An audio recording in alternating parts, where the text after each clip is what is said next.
ধরেন আপনি কাউকে কষ্ট দিলেন, সে ভাত খাইতে বসেও কাঁদলো। এই ভাতের দানাগুলো আপনাকে ক্ষমা করে দিবে ভাবছেন? আপনি কাউকে এত কষ্ট দিলেন, সে জায়নামাজ ভিজিয়ে ফেললো কাঁদতে কাঁদতে। এই জায়নামাজ আপনাকে ক্ষমা করে দিবে ভাবছেন? আপনি কাউকে এত কষ্ট দিলেন যে তার ভেতরটা দুমড়ে মুচড়ে গেল, সে আপনারে ক্ষমা করলেও তার রূহ আপনাকে কখনো ক্ষমা করবে না। কড়াই গন্ডায় সব হিসাবেই পৃথিবীতেই মিলবে। আজ এসব করে হয়তো আপনি ভাবছেন আপনি বেঁচে গেলেন, কিন্তু না, এমন একদিন আসবে আপনি বেঁচে থেকেও মরার মতো পড়ে থাকবেন। সেদিন এই হিসেবটা মিলিয়ে নিবেন, কিন্তু ততক্ষণে আপনার আর কিছু করার থাকবে না। প্রত্যেক মানুষ তার কৃতকর্মের ফল ভোগ করবে। আমি একদিন সিনেমা দেখে সিনেমা হল থেকে বের হতেই দেখি আমার ছাত্রী একটা ছেলের সাথে হাত ধরাধরি করে বের হচ্ছে। আমাকে দেখে আমার ছাত্রী চমকে গেল। আমি কিছু না বলে চুপচাপ ওদের সামনে থেকে চলে গেলাম। পরের দিন যখন আমি আমার ছাত্রীকে পড়াতে যাই, তখন ছাত্রীর বাবা আমার শার্টের কলার ধরে বলেছিল, আমার এত সাহস কি করে হলো তার মেয়ের শরীরে হাত দেয়ার আর বাজে ইঙ্গিত দেয়ার। আমি অবাক হয়ে ছাত্রীর বাবার কাছে জানতে চেয়েছিলাম, আমার নামে এই নোংরা কথাটা কে বলল। ছাত্রীর বাবা আমাকে ডান গালে থাপ্পড় মেরে বলেছিল, এই কথাটা নাকি আমার ছাত্রী নিজেই বলেছে। ছাত্রীর বাসা থেকে বের হয়ে চিন্তা করতে লাগলাম, শহরের মেয়েরা স্মার্ট হয়, কিন্তু এতটা স্মার্ট হয় জানতাম না। আমার অপরাধ ছিল, আমি আমার ছাত্রীকে বয়ফ্রেন্ড সহ সামনাসামনি দেখে ফেলেছিলাম। তাই আমার ছাত্রী আমার নামে তার বাবা মার কাছে নোংরা একটা জিনিস বানিয়ে বলল, যাতে ওর বাবা মা আমাকে ভুল বুঝে আর আমি কিছু বললেও যেন বিশ্বাস না করে। তার কয়েক মাস পর ইন্টারনেটে 8 মিনিটের একটা ভিডিও ভাইরাল হয়। ভিডিওটা আমার ছাত্রী ও তার বয়ফ্রেন্ডের। আমি তখন আকাশের দিকে তাকিয়ে একটু স্বস্তির নিঃশ্বাস ফেললাম, আর 2 চোখ থেকে 2 ফোঁটা অশ্রু ঝরে পড়লো। আমি যে ম্যাচে থাকি সেই ম্যাচে আমি বাদে সবাই স্মার্টফোন ব্যবহার করে। সহজ কথা বলতে গেলে আমি বাদে সবার পারিবারিক অবস্থা খুব ভালো। ম্যাচে আমার রুমমেটের 4000 টাকা হারিয়ে গেল। সবার ধারণা আমি টাকাটা চুরি করেছি, কারণ আমি সেদিন কম দামের একটা স্মার্টফোন কিনেছিলাম। পাশের রুমের এক বড় ভাই, তিনি জোর গলায় বললেন উনি নাকি নিজ চোখে দেখেছেন আমি তার রুমমেট মামুনের ব্যাগে হাত দিয়েছি। আমি তখন কিছু বললাম না, কারণ আমার কিছু বলার মতো পরিস্থিতি ছিল না। বড় ভাইকে সবাই খুব মানতো, আমি কিছু বললেও লাভ হতো না। আমি দোকানে গিয়ে দোকানদারের হাতে পায়ে ধরে ফোনটা ফেরত দিয়ে সেই টাকাটা আমার রুমমেটকে দিলাম। চোরের অপবাদ নিয়ে যে ম্যাচ থেকে 5 মাস আগে বের হয়ে গিয়েছিলাম, আজ সেই ম্যাচে বড় ভাই আমাকে খবর দিয়ে নিয়ে এসেছে। সবার সামনে বড় ভাই আমার হাত ধরে বলল, সুমন, আমায় ক্ষমা করে দিস, আমি সেদিন ইচ্ছে করে তোকে চোর বানিয়েছিলাম। আসলে সেদিন টাকাটা আমি চুরি করেছিলাম। বড় ভাইয়ের ক্যান্সার ধরা পড়েছে, তার মাঝে মৃত্যু ভয় ঢুকে গেছে। আমি বড় ভাইয়ের দিকে তাকিয়ে আরো একটু স্বস্তির নিঃশ্বাস ফেললাম, কিন্তু পরক্ষণে তার অসুস্থতার কথা ভেবে আমারও মন খারাপ হয়ে গেল।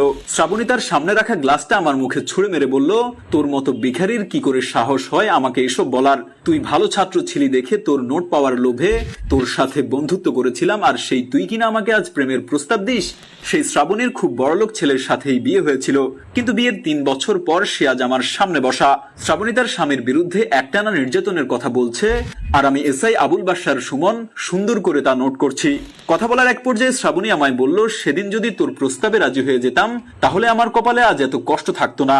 আমি কিছু না বলে শুধু নিচের দিকে তাকিয়ে মুচকি একটা হাসি দিলাম। সে হাসির অর্থ হলো, কেউ আমার উপর অন্যায় করলে সে তার প্রতিদান পাবেই। আজ একটা কথা খুব মনে পড়ছে, দুনিয়াতে মানুষ মানুষকে ক্ষমা করে দিলেও আল্লাহ সুবহানাল্লাহ তাআলা প্রকৃতির মাধ্যমে সব হিসেব করে মানুষকে তা ফিরিয়ে দেয়। আমার ছোটবেলা থেকে এ পর্যন্ত আমি অনেকগুলো ঘটনা প্রত্যক্ষ করেছি, তার মধ্যে একটি উল্লেখযোগ্য ঘটনা আজকে আপনাদের সামনে শেয়ার করব। আমার পারিবারিক অসচ্ছলতার কারণে আমাকে খুব ছোটবেলায় একটা দোকানে চাকরি নিতে হলো। মালিক পক্ষের অনেক নাম ডাক ছিল, শহরের মাঝখানে বাড়ি গাড়ি দোকান সবকিছুই ছিল। ছিল তার 2 ছেলে, ছিল এজন্যই বলছি, এখন আর নেই। বেঁচে থাকলে হয়তো ছেলেদের বয়স 35 এবং 40 হতো।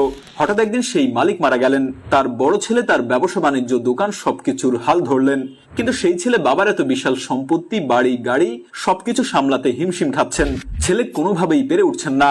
সেই মালিকের ছোট ছেলে খানিকটা অগোছালো ছিল, তার আবার এসব কিছুতে মাথা ব্যথা নেই। সে তার মতো করে বিন্দাস তার বন্ধুদের নিয়ে জীবন যাপনে ব্যস্ত।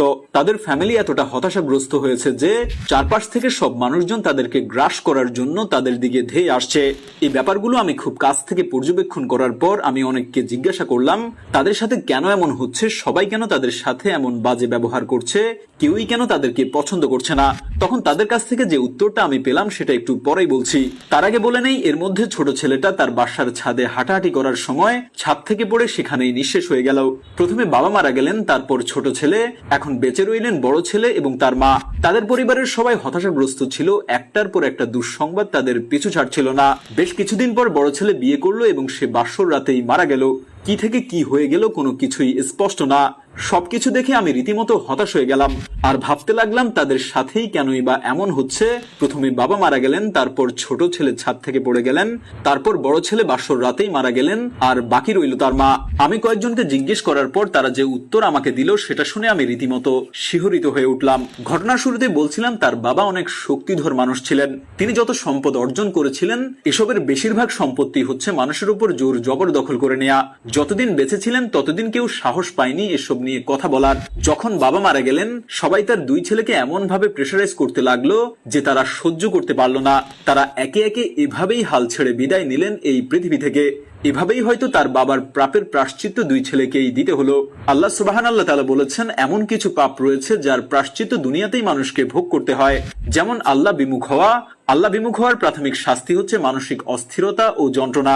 পাপাচারে নিমগ্ন হয়ে যারা আল্লাহর নিষেধাজ্ঞার কথা ভুলে যায় তাদের জন্য আল্লাহর হুঁশিয়ারি হলো, এবং যে আমার জিকির থেকে বিমুখ হয় তার জীবনযাত্রা সংকীর্ণ হবে এবং আমি তাকে কিয়ামতের দিন অন্ধ অবস্থায় উঠাবো। কুফর ও শিরক করা। আল্লাহর সঙ্গে কুফর ও শিরক করাটাও এমন এক মারাত্মক অপরাধ যাতে মানুষের ভয়, ভীতি এবং আতঙ্ক সৃষ্টি হয়। আল্লাহর ইরশাদ, আমি কাফিরদের অন্তরে ভীতি ঢুকিয়ে দেব, তারা আল্লাহর সঙ্গে শিরক স্থাপন করেছে।